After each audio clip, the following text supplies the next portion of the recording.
Bismillah. A'udzu billahi minasyaitonir rajim. Bismillahirrahmanirrahim. Alhamdulillahirabbil alamin wal 'aqibatu lil muttaqin wala 'udwana illa 'alal zalimin.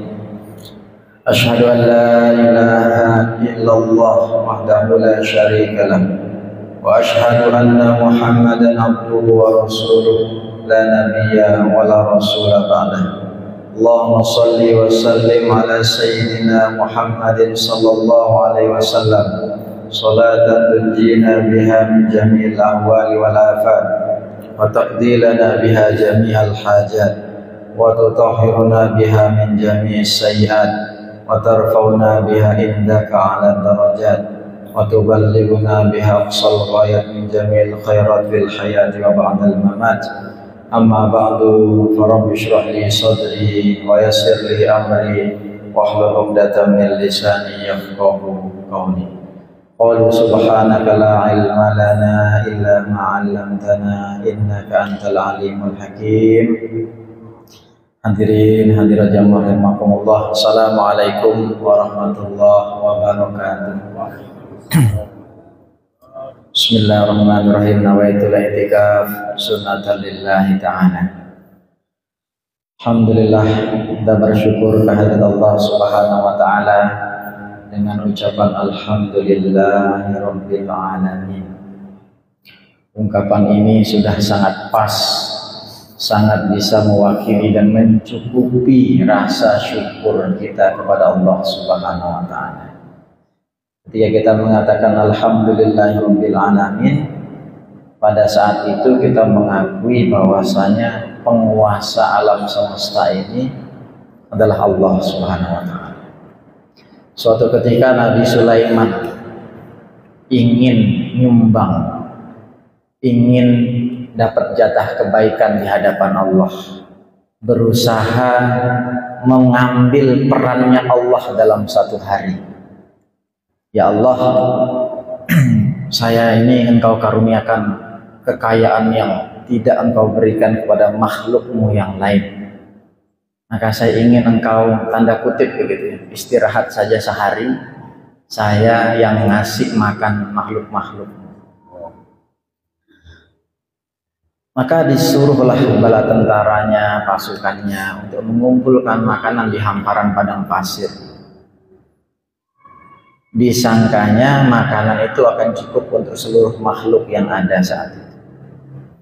Allah Subhanahu wa taala mendatangkan satu ekor ikan, ya mungkin ikan paus begitu, ikan yang besar.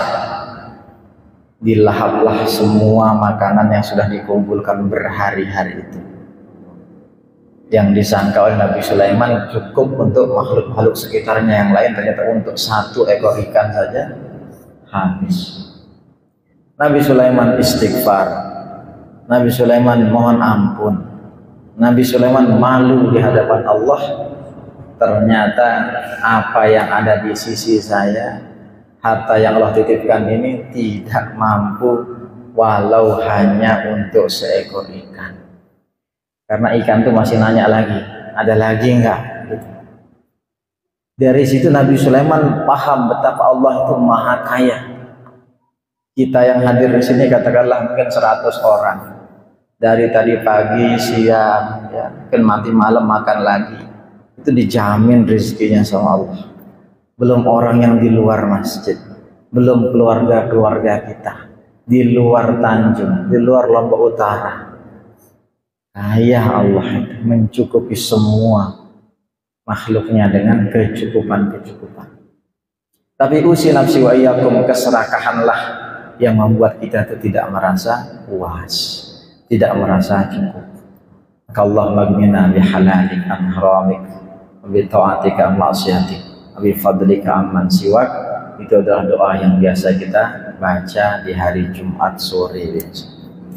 Minta agar cukup, merasa cukup, merasa ridho atas pembagian dan ketentuan Allah. Ya Nabi salam alaika, ya Rasul salam alaika, ya Habib salam alaika. Dia Allah Subhanahu wa taala yang berfirman dalam surat Al-Baqarah Aminan nasi may yaqulu amanna billah wa bil yaumil akhir wa ma hum bimu'minin. Allah Subhanahu wa taala berfirman bahwasanya di antara sebagian atau sekalangan sekelompok manusia ada orang yang mengatakan dirinya beriman kepada Allah, beriman kepada hari akhir. Dalam Al-Quran seringkali iman itu selalu tidak cukup sampai di kata-kata iman, tapi selalu setelahnya hadir iman kepada Allah, iman kepada hari akhir. Kenapa? Karena dua hal ini sesuatu yang sangat berkaitan erat. Orang yang mengaku beriman kepada Allah harus percaya ada hari pembalasan, harus percaya ada hisab, harus percaya ada titian sirat, harus percaya ada surga dan neraka. Kadang orang itu berani berbuat jahat, berani bermaksiat karena nggak yakin bahwasanya akan ada akhirat, akan ada pengadilan. Akan ada pengadilan yang tidak bisa disuap di situ. Akan ada pengadilan yang tidak bisa main mata, tidak bisa orang dalam, tidak bisa mengandalkan relasi dan sebagainya. Akan ada pertanggungjawaban di antara atau akan amal-amal kita. Makanya beriman kepada Allah itu satu paket dengan beriman kepada hari akhir. Allah Subhanahu wa taala mengatakan bahwasanya akan ada di antara manusia yang mengatakan saya beriman kepada Allah, saya beriman kepada hari akhir, padahal mereka tidak beriman sama sekali. Ini artinya penekanan tentang iman dan amal soleh. Orang kalau cuma mengaku beriman tidak cukup. Orang cuma mengaku, saya mengatakan asyhadu an la ilaha illallah wa asyhadu anna muhammadar rasulullah, lalu dengan itu dia yakin masuk surga, salah kaprah. Orang yang mengatakan la ilaha illallah, orang yang mengatakan syahadatain harus mengikuti setelahnya atau diikuti setelahnya dengan amal soleh. Iman, amal soleh itu satu paket. Kayak ada uang, koin, itu tidak bisa cuma sebelahnya saja yang masuk, pasti dua-duanya pergi barengan, menempel berbarengan kemanapun dia, sejalan, seiyah sekata. Jadi iman dan amal soleh itu adalah satu paket. Betapa banyak orang yang hanya melakukan amal soleh. Orang-orang kafir yang sedekah itu tercatat sebagai orang yang dermawan di dunia. Tetapi karena dasarnya tidak beriman, dasarnya tidak memberikan karena Allah, yang nggak dicatat di akhirat. Hanya dianggap sebagai orang yang dermawan di dunia. Dan dia sudah disebut-sebut kebaikannya. Sebaliknya ada yang mengaku hanya beriman kepada Allah, tidak pernah sholat, tidak pernah puasa, hanya mengandalkan imannya saja, itu juga sama, tidak cukup. Jadi bagaimana yang pas? Iman, amal, amal, iman. Apalagi kalau dibingkai dengan ilmu, wah dahsyat. Berimannya berdasarkan ilmu, beramalnya berdasarkan ilmu. Maka usi nafsi wa iyyakum bitaqallah. Tadi imam kita membaca surat Fussilat ya, innal ladzina qalu rabbunallah tsumma istaqamu. Istiqomah itu jamaah sekalian punya dua keuntungan. Istiqomah itu punya dua keunggulan, punya dua khasiat. Yang pertama, orang yang istiqomah itu disukai Allah, dicintai Allah. Maka usi nafsi wa iyyakum al-fakir berpesan kepada kita semua, ayo yang sudah rajin puasa sunat, istiqomah puasa sunat. Ayo yang biasa ngaji, istiqomah dengan ngajinya. Mari yang biasa ke masjid jamaah, silahkan lanjutkan. Yang biasa melakukan kebaikan-kebaikan, zikir ya sedekah, istiqomah. Karena kalau sudah semua amal wajib sunnah kita lakukan, tugas kita tinggal satu selain istiqomah ya. Setelah sudah puasanya istiqomah, sholatnya istiqomah, wirid zikirnya, baca Quran, hadir majelis ilmunya istiqomah, Satu tugas kita, jangan merasa lebih baik daripada yang lain lantas menghakimi orang lain. Kenapa? Karena setan itu tugasnya itu secara umum itu dua. Kalau tidak bisa menyesatkan orang, dia akan membuat orang itu merasa tinggi, merasa terbaik, sehingga mudah ngata-ngatain orang. Beda halnya kalau memang dia perlu dikasih nasihat, beda itu.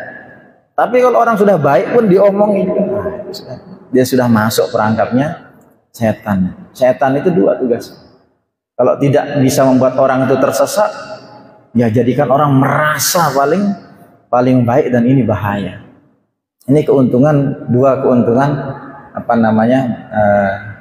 keuntungan pertama daripada istiqomah.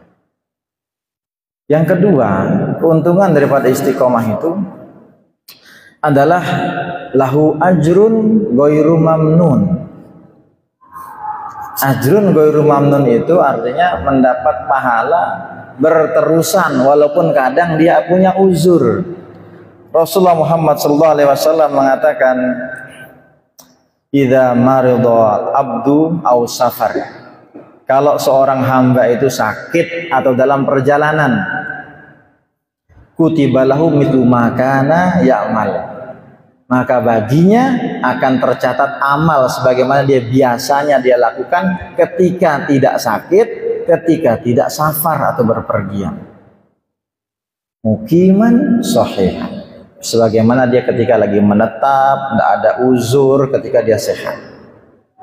Yang ulangi, seorang hamba yang sakit atau pergi punya uzur gitu, di perjalanan, yang biasanya sholat duha tidak bisa sholat duha, yang biasanya puasa sunat ya karena dia sakit, karena dia di perjalanan nggak puasa sunat, yang biasanya dia 1 juz per hari karena di perjalanan karena sakit tidak bisa dia lakukan itu sebagaimana biasanya ketika dia sehat, ketika dia longgar, falahu ajrun mithlu ma kana ya'mal, baginya oleh Allah ditetapkan pahala sebagaimana dia seakan-akan mendapatkan pahala yang dia rutinkan.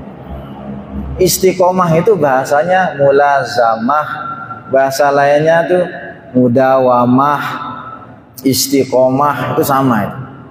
Falahu ajrun ghairu mamnun, seakan-akan Allah nggak peduli dengan sakitnya dia, dengan uzurnya dia, atau misalnya ada tamu atau acara yang kalau nggak kita sambut ya nggak pantas karena kita tuan rumah, atau pas kita silaturahim ya, lantas ada hal-hal yang biasanya kita dawamkan nggak bisa kita lakukan.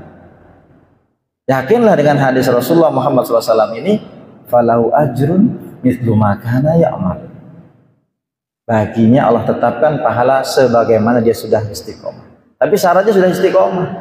Baru sehari 2 hari, terus hari ketiga saya sakit nih, terus saya safar, terus kita berharap dengan pahala hadis ini, dengan khasiat hadis ini, ya kurang tepat. Ya standarnya kalau sudah itu bertahun-tahun dilakukan begitu ya. Jadi ini tantangan kita, memang istiqomah itu berat ya. Istiqomah itu berat istiqomah. Jadi ini keuntungan kedua, falahu ajrun ghairu mamnun, pahala yang tidak terputus. Untuk menguatkan itu, ada hadis Rasulullah yang hampir sama redaksinya. Beliau mengatakan, qala Rasulullah Muhammad sallallahu alaihi wasallam, idza maridal abdu wa huwa ala ta'ifatin minal khair. Apabila ada seorang yang sakit, lalu dia sebenarnya adalah ahli khair, dia biasa melakukan kebaikan. Qala Allah li malaikah, maka Allah Subhanahu wa taala berkata kepada malaikatnya, uktubu li abdi ajrun maka na ya'mal wa huwa sahih. Hai malaikat, tulis bagi mereka nih yang sakit-sakit nih, yang istiqomah, tulis seakan-akan mereka melakukan walaupun tidak melakukan itu. Ini hadis kedua. Mana gak kita senang dengan hadis-hadis semacam ini? Bukankah ini kabar gembira? Bukankah ini adalah penyemangat agar kita bisa istiqomah? Kalau kita belum bisa istiqomah dengan seperti orang-orang yang soleh sekali di sekitar kita, pegang satu amalan, istiqomah. Tekuni satu amalan, dawamkan. Pegang satu, yang kalau standarnya itu kalau kita udah melakukan, terus ada kalinya nggak melakukan, nggak enak hati kita. Nah itu udah bagus. Cari satu. Masa bilang alhamdulillah pagi 100, sore 100 nggak bisa. Berat, bisa cari yang lain, puasa sunnah, apalagi itu berat. Terus kira-kira kita mau menghadap Allah ini bawa apa? Jadi dawamkan, istiqomahkan. Inti satu target amalan yang bisa kita berharap bisa menjadi penolong kita, bisa mengundang rahmat Allah, bisa membuat Allah itu ridho. Ada sedekah subuh 1000 setiap hari, terus 1000. Karena kalau orang masukin 100 berat, caranya 100 dipecah jadi 2000, 1000, 2000 setiap subuh kantongin, masukin, kan nggak berat jadinya. Sedekah subuh atau apa misalnya, ya nyiramin tanaman, sedekah. Jadi dawamkan satu amalan. Lisan kita harus punya amalan, tangan kita harus punya amalan, mata kita punya amalannya sendiri. Ya, dengan istiqomah itu kita setidaknya akan membuat Allah senang, yang pertama, yang kedua ajrun ghairu mamnun. Nah, ini sudah dahsyat.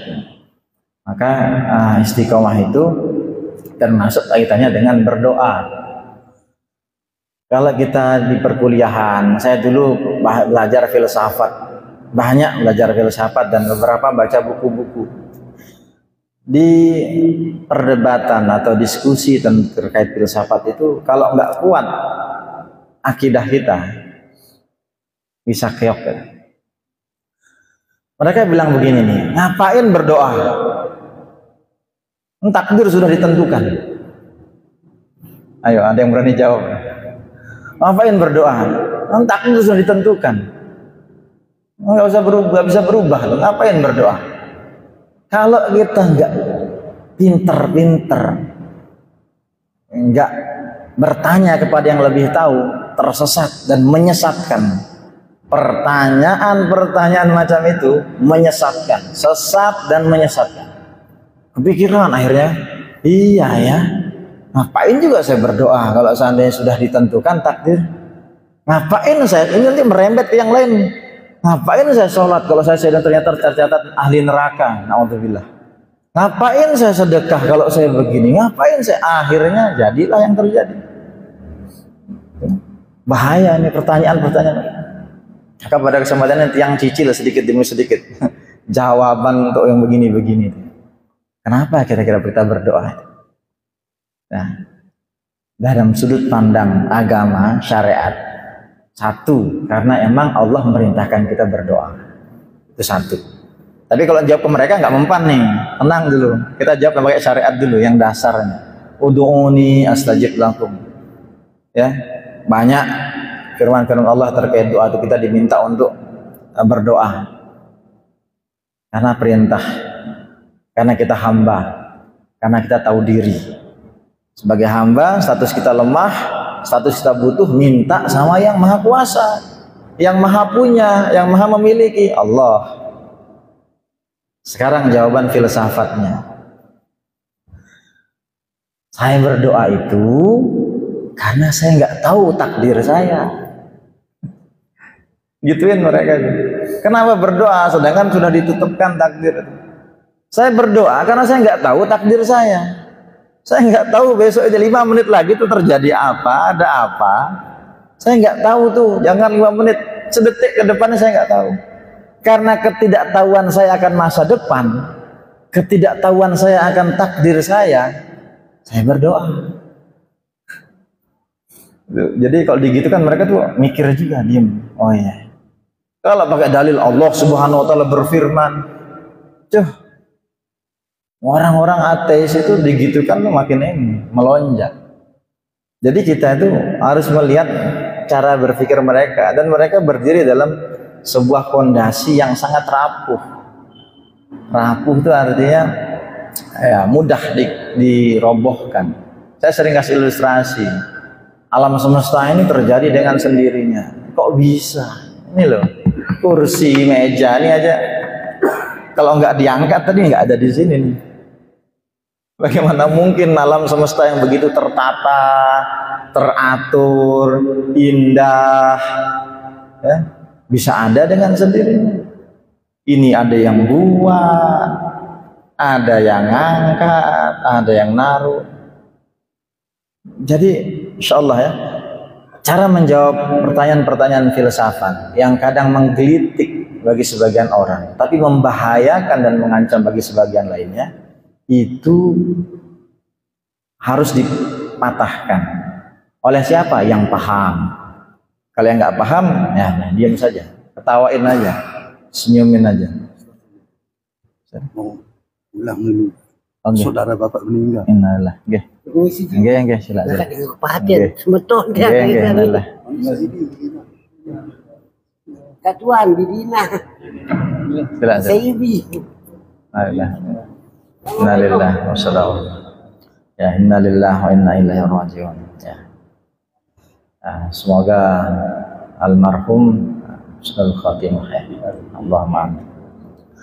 Ini pentingnya kita ada di lingkaran jamaah ya, komunitas jamaah. Kalau ada satu kabar, minimal ada yang mendoakan. Coba kalau kita nggak pernah naik, nggak pernah berkumpul, kurang sosialisasi, meninggalnya tidak diketahui, ya, apa namanya, didoakan juga belum tentu dan sebagainya. Nah, saya skip sedikit ini terkait yang ini ya, saya loncat dulu karena terkait ada yang meninggal. Suatu ketika Nabi Ibrahim alaihissalatu wassalam itu punya murid ya. Nabi Ibrahim itu punya murid. Muridnya itu datang kepada Nabi Ibrahim ngundang ya, ngundang karena besok akan menikah. Muridnya Nabi Ibrahim ngundang datang ke Nabi Ibrahim untuk menikah di esok hari. Pulang muridnya ini, gak lama malaikat maut datang bertamu ke Nabi Ibrahim. Kalau Nabi itu tamunya itu ya malaikat gitu ya. Kalau kita ini tamunya macam-macam. Ya, orang menyila gitu ya. Ini malaikat nih, karena Nabiullah. Ingat, Nabi Ibrahim itu gelarnya Khalilullah, kekasih Allah. Nabi malaikat maut tuh bertanya kepada Nabi Ibrahim, siapa tadi yang datang? Murid saya. Kenapa dia? Dia ngundang besok acara nikahannya. Sayang sekali, kata malaikat maut. Malam ini saya diperintahkan untuk nyambut nyawanya. Besok mau acara, malamnya atau subuhnya lah, intinya nggak sampai hari H, dia akan mati, nggak jadi pengantin. Aduh, Nabi Ibrahim galau ini. Galaunya begini, merasa bersalah kalau nggak saya ngasih tahu. Udah pamit malaikat mautnya. Nabi Ibrahim berada dalam dua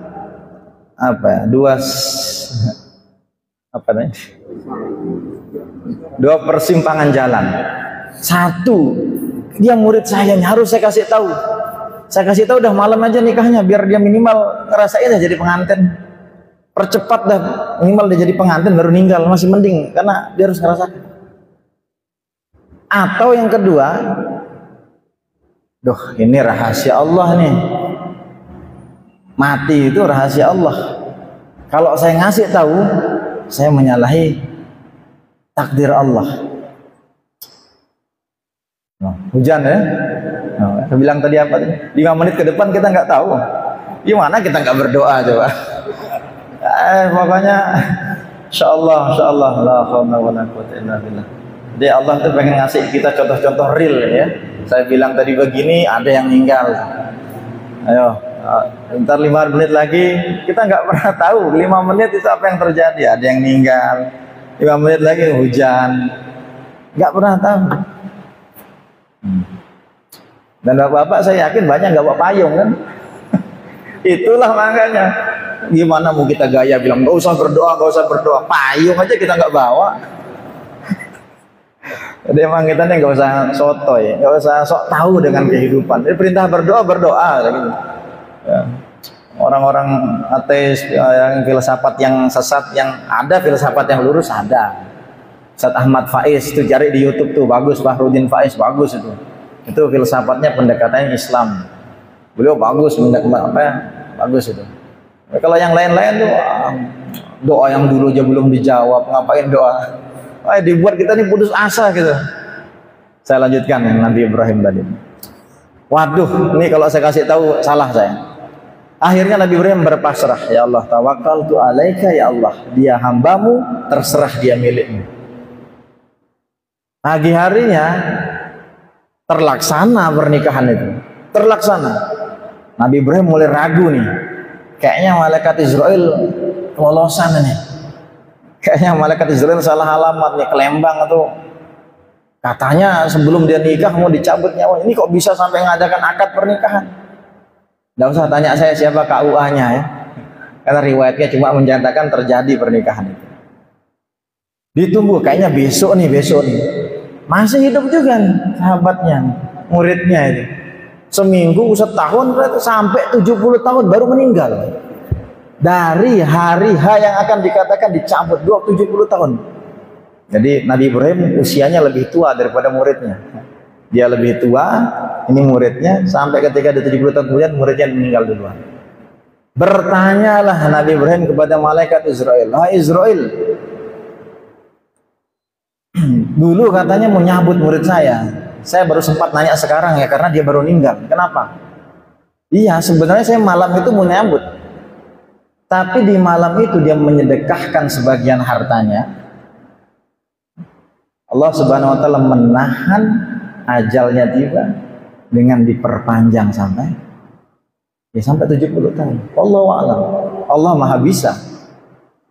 Ajal itu sudah ditentukan memang, tapi yamhullahu ma yasha wa yuthbit.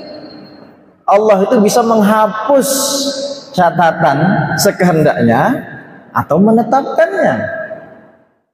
La yaruddul qada illa du'a. Tidak ada yang bisa menghapus qada itu kecuali doa. Takdir itu bisa berubah Bapak Ibu dengan doa salah satunya. Dengan sedekah kayak tadi yang dicontohkan. Ada juga yang sudah sedekah, sudah doa, tetap ada. Yaitu sudah ketentuan Allah. Wa indahu ummul kitab, dalam surat Ar-Ra'd. Ya. Allah Maha berkehendak untuk menghapus, Allah Maha berkehendak untuk menetapkan. Wa indahu ummul kitab, dan di sisinya Lahul Mahfud itu di situ. Allah di sisi Allah. Terserah Allah. Insyaallah. Jadi Nabi Ibrahim langsung lihat Allah Akbar, Allah Akbar.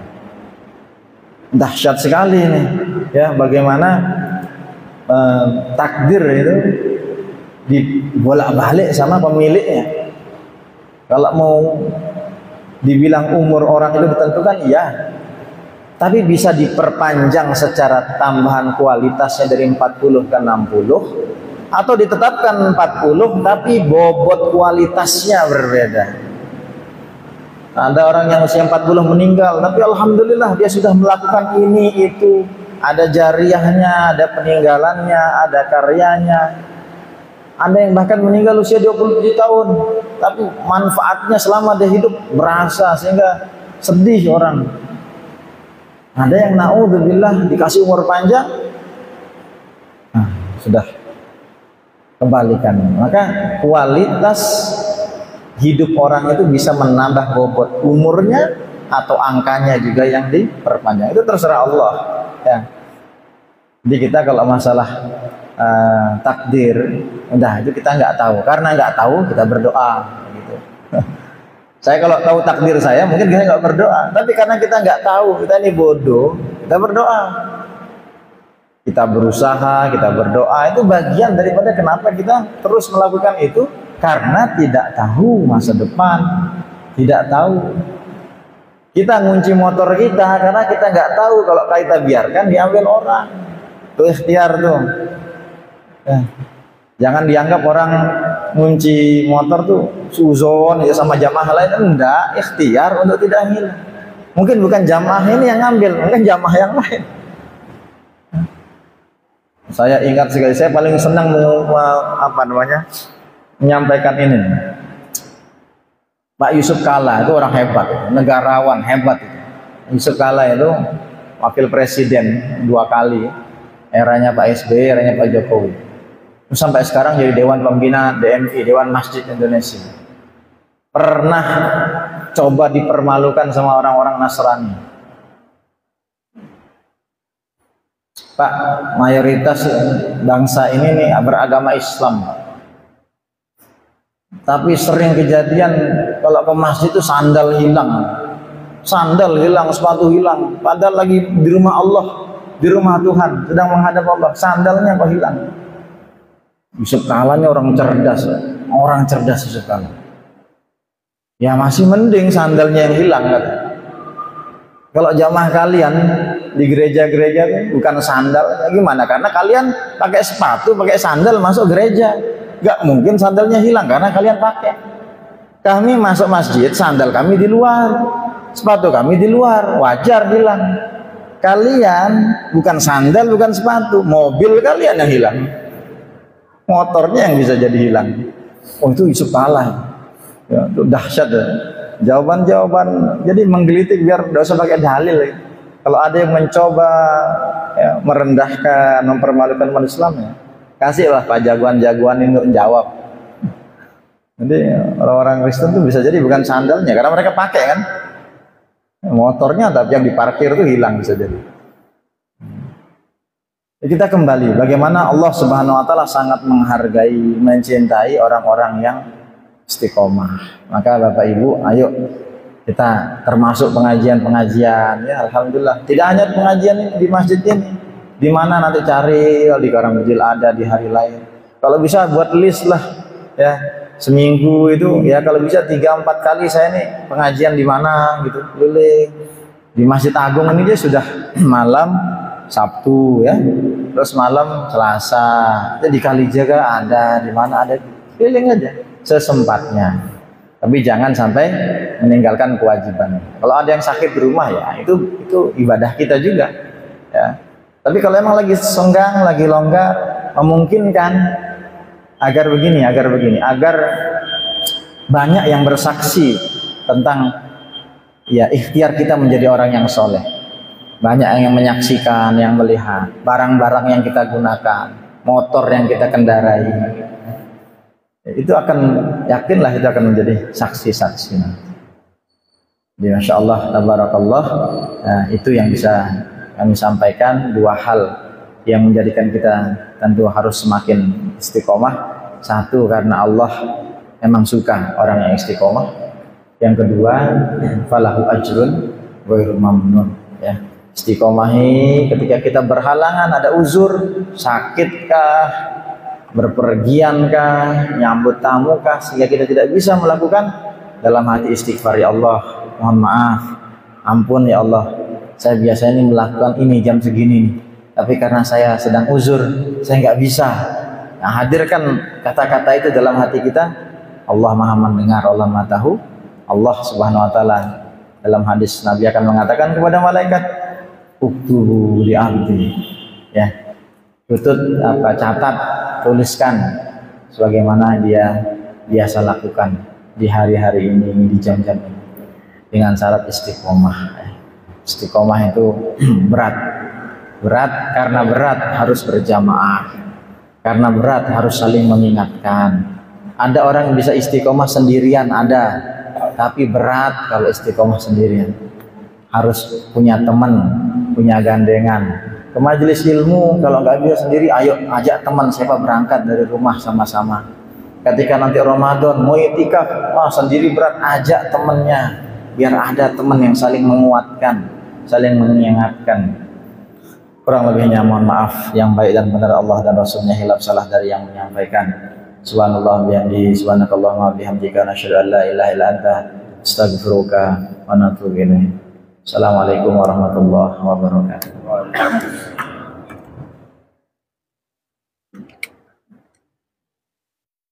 Hadirin jamaah pengajian rahimahumullah.